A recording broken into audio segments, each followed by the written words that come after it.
Presiden Amerika Serikat Donald Trump membentuk Board of Peace atau Dewan Perdamaian yang bertujuan untuk mendorong penyelesaian konflik global, termasuk konflik Gaza. Indonesia menjadi salah satu negara yang bergabung. Namun keikutsertaan Indonesia diperdebatkan di dalam negeri. Kredibilitas Dewan Perdamaian dipertanyakan juga ketika salah satu anggotanya, Israel, tetap melakukan agresi militer ke tanah Palestina. Selengkapnya kita bahas dalam segmen Ulasan Istana berikut ini.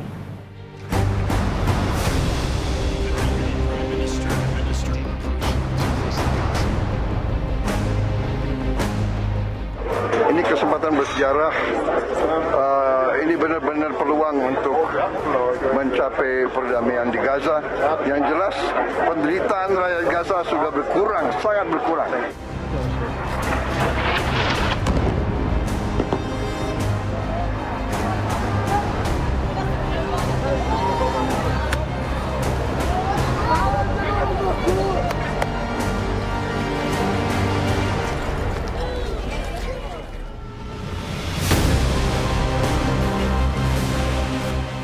Presiden Amerika Serikat Donald Trump memperkenalkan Dewan Perdamaian atau Board of Peace sebagai tandingan Dewan Keamanan PBB yang ia nilai gagal.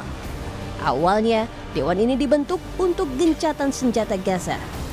Namun, Dewan Perdamaian ini kini dirancang untuk menangani berbagai konflik global.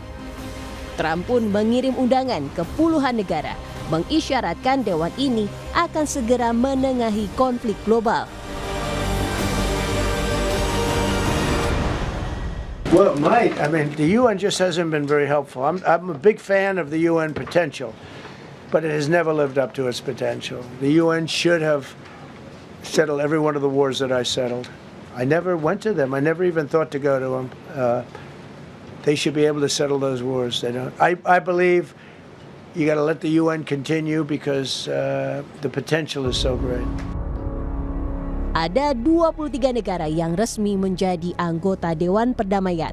Indonesia salah satunya. Bergabungnya Indonesia ditandai dengan Presiden Prabowo yang ikut menandatangani dokumen piagam Dewan Perdamaian di sela acara World Economic Forum 2026 di Davos, Swiss. Presiden Prabowo menilai Dewan Perdamaian Gaza ini bisa memperluas jalan mencapai perdamaian di Gaza. Ini kesempatan bersejarah, ini benar-benar peluang untuk mencapai perdamaian di Gaza. Yang jelas penderitaan rakyat Gaza sudah berkurang, sangat berkurang, ya, sangat berkurang. Bantuan-bantuan kemanusiaan begitu deras, begitu besar sudah masuk. Saya sangat berharap dan Indonesia siap ikut serta. Ada harga yang harus dibayar untuk mendapatkan kursi permanen di Dewan Perdamaian bentukan Amerika Serikat ini. Iuran keanggotaan. Jumlahnya disebut-sebut mencapai 1 miliar dolar Amerika Serikat atau setara 17 triliun rupiah. Menteri Luar Negeri Sugiono bilang iuran ini akan dipakai salah satunya untuk merekonstruksi Gaza. Sugiono menambahkan iuran bersifat sukarela bagi setiap negara anggota Dewan Perdamaian. Keuntungan lain yaitu merupakan anggota tetap dari Board of Peace. Jadi ada kewajiban untuk membayar gitu untuk saat ini? Enggak, tidak ada. Itu semua negara yang diundang itu entitled untuk menjadi member selama 3 tahun. Itu bunyi charternya. Jadi kalau misalnya ikut berpartisipasi yang 1 miliar, itu artinya dia permanen. Lalu, dari manakah uang untuk membayar iuran Dewan Perdamaian?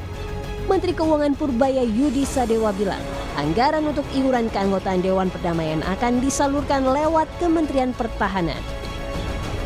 Ya nanti salur lewat Kemenhan kan, pasti salur lewat Kemenhan. Tapi apakah memotong untuk anggaran APBN untuk Menhan? Nanti kita lihat, kalau nggak cukup ya pasti cari orientasi kan.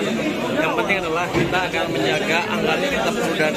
Tapi dengan angka 16 triliun itu berarti tetap anggaran APBN aman ya Pak ya untuk pemotongan BOP itu? Masih ada space yang masih dipakai cukup banyak. Kalau cuma 16 saja nggak terlalu masalah. Oh my God.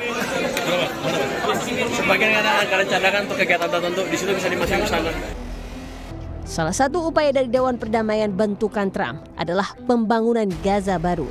Menantu Donald Trump, Jared Kushner, memaparkan master plan tentang pembangunan Gaza baru. Dalam presentasi ini, Jared menunjukkan gambaran apartemen mewah yang akan dibangun di pesisir Gaza.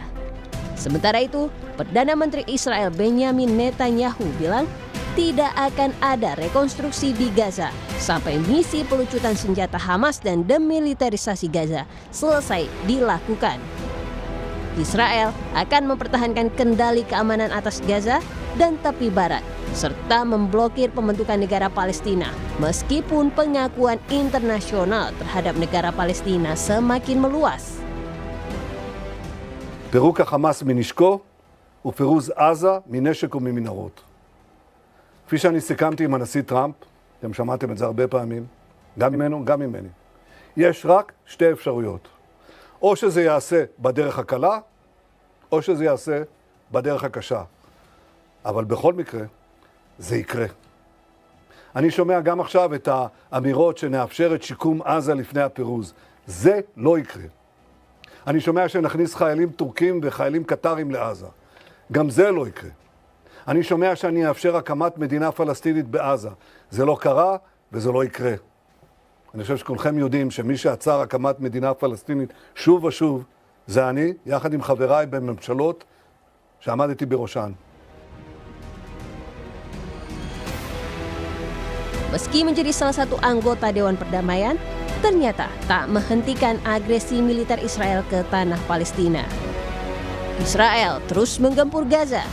Meski gencatan senjata telah disepakati sejak awal Oktober lalu, namun intensitas kekerasan kian meningkat.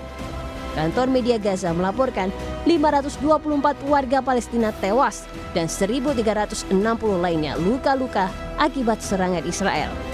Pakar hubungan internasional Dina Prapto Raharja menyebut, dengan bergabungnya ke Dewan Perdamaian, kredibilitas Indonesia menurun dan harus berhati-hati dalam mengambil sikap.